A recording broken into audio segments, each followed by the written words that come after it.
Hi and welcome to a new tutorial on my channel. In this video I want to show you how to sew some elastic thread inside the cuff or other part of a project where you need some elasticity but the pattern itself doesn't have any. For example, in this mitten, the cuff is quite larger and looser than my forearm, and this extra fabric is needed because of the stitch pattern, but I would like to add a little bit of elastic to it so it fits snugly around my arm and there is no wind going through this part here. If you want to make a pair of these mittens, there is a pattern available for them. To add elastic, of course, you need some elastic thread.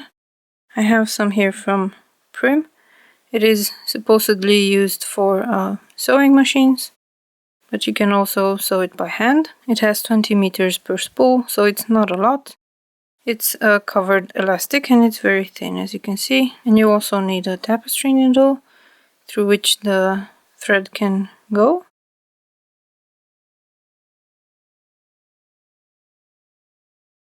And you need a pair of scissors. Now, depending on how wide a band you want to make with the elastic, you will maybe need to do this several times. And what I recommend that you do is to go around with the elastic plus a little bit of extra for weaving in, to go around the thing that you want to put elastic on 3 times, and that will be for four times going around with the elastic tight.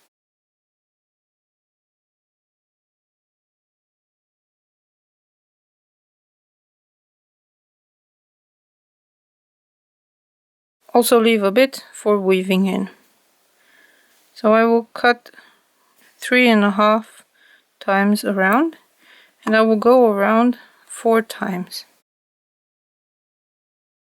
We will work on the inside, and all of the elastic will stay on the inside so it will not be visible from the outside. Here I have a Tunisian crochet honeycomb stitch pattern, so I have to be careful so that the thread doesn't come out to the surface, because you can see the return pass chains.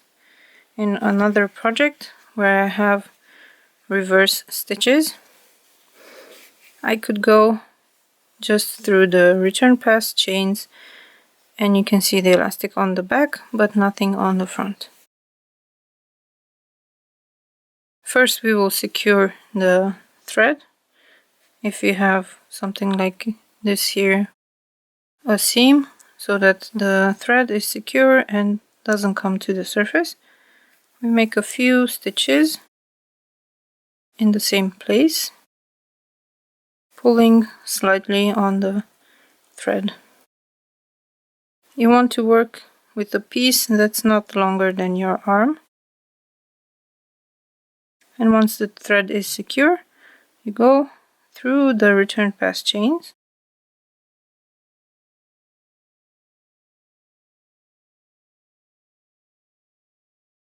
and pass the elastic through like this and pull a little bit on it.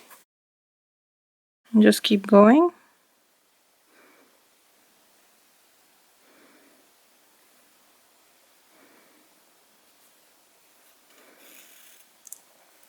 Pulling a little bit every time you pass the needle through.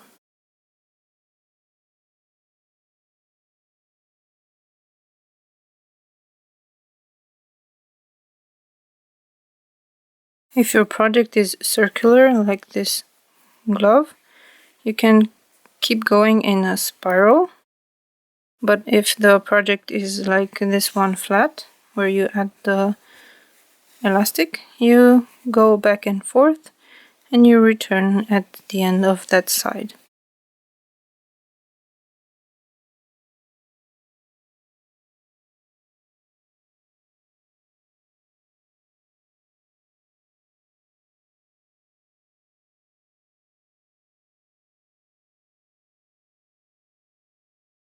So I started on the edge and I will go with the next round through the return pass chains of the next row in the project.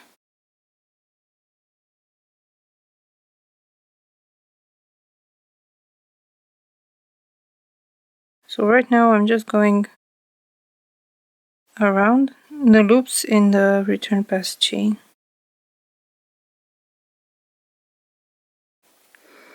And on the front of the work you cannot see the thread.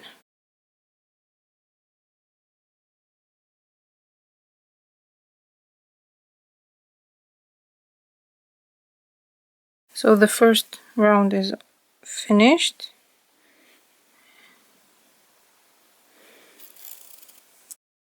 And you can see that there's already a little bit of elasticity here. And the fabric is puckering a little bit. But this is not sufficient, so just one row is not enough. As you've seen maybe in socks, where they have elastic threaded through the top, you have several rows of elastic going through the end of the sock.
That's 2 rows in, and the third.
Now I will begin the last round.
And that was the last round.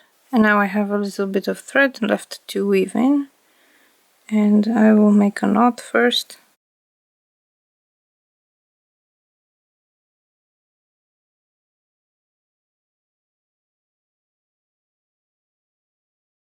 And I will weave back and forth 2 times because I already did it once.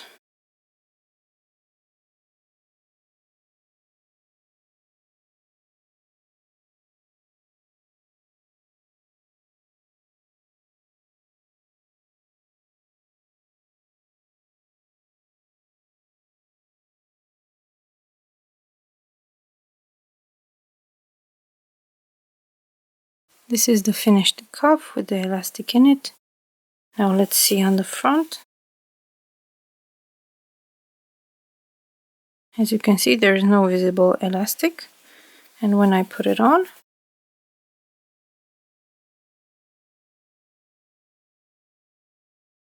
the cuff now stays close to my arm, and there's no way the wind can go through it.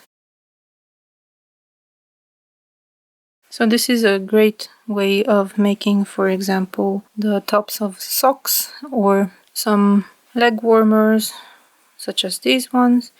I have the pattern for this leg warmer out now, so you can also make one for yourself. It has a cute zigzag pattern and many sizes. You can also add this at the top here if you don't like it to be quite loose as it is right now. But I think the bottom here is more important because this is where the cold gets in, at least in my case. You can also do this to headbands if they become too loose. But for headbands, I would rather recommend that you add a fleece lining, and that should be elastic enough to keep the headband close to your head. I will also make a tutorial for how to add the fleece lining to headbands and hats. If you're interested in that, make sure you're subscribed to this channel. So I hope you learned something from this tutorial and that you will use this technique to add elastic to your projects.